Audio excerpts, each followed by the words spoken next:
আগামীকাল রবিবার থেকে মঙ্গলবার পর্যন্ত সরকারি বেসরকারি অফিস চলবে সকাল ৯টা থেকে দুপুর ৩টা পর্যন্ত।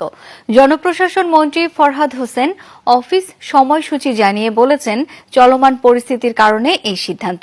অন্যদিকে আন্দোলনের নামে যারা দেশে রেমিটেন্স পাঠানো বন্ধ সহ অর্থনীতিকে পঙ্গু করার উস্কানি দিচ্ছেন তাদের বিরুদ্ধে ব্যবস্থা নেওয়ার আহ্বান জানিয়েছেন অ্যাডমিনিস্ট্রেটিভ সার্ভিস অ্যাসোসিয়েশনের সভাপতি। কোটা আন্দোলন ঘিরে চলমান সংকটে ধাপে ধাপে সরকারি বেসরকারি অফিস সময় আগের অবস্থায় ফিরিয়ে নিতে চায় সরকার। সেই অনুযায়ী রবিবার থেকে মঙ্গলবার পর্যন্ত অফিস চলবে সকাল ৯টা থেকে দুপুর ৩টা পর্যন্ত। তবে ব্যাংক লেনদেন করা যাবে সকাল 10টা থেকে দুপুর 3টা পর্যন্ত, আর শেয়ার বাজার চলবে সকাল 10টা থেকে দুপুর 2টা পর্যন্ত। পাবলিক সার্ভিস দিবসের অনুষ্ঠান শেষে নতুন অফিস সূচির সিদ্ধান্ত জানিয়েছেন জনপ্রশাসন মন্ত্রী।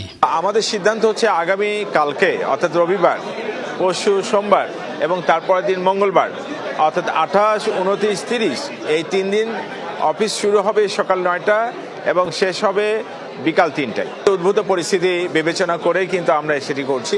এর আগে পাবলিক সার্ভিস দিবসের আলোচনায় আন্দোলনের নামে রাষ্ট্রীয় সম্পদ ধ্বংস, হত্যার সমালোচনা করেন মন্ত্রী ও অ্যাডমিনিস্ট্রেটিভ সার্ভিস অ্যাসোসিয়েশনের সভাপতি।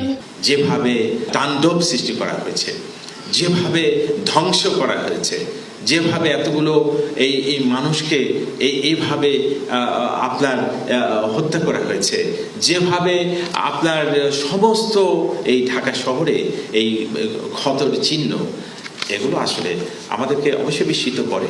যে কিনা বিদেশে বসে বলে দেশে রিমিটেন্স পাঠানো যাবে না, যে কিনা স্ট্যাটাস দিয়ে আহ্বান জানাচ্ছে সবাইকে, যে দেশের বিরুদ্ধে মিথ্যাচার করছে, দেশের ক্ষতি করছে, এমন অকৃতজ্ঞ মানুষ সারা পৃথিবীতে ছড়ায় আছে যারা দেশের বিরুদ্ধে কাজ করতেছে বিদেশে বসে।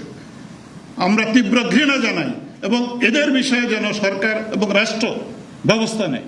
সেমিনারে মুদ্রাস্ফীতি কমানোকে অর্থনীতির জন্য বড় চ্যালেঞ্জ হিসেবেও তুলে ধরেন আলোচকরা।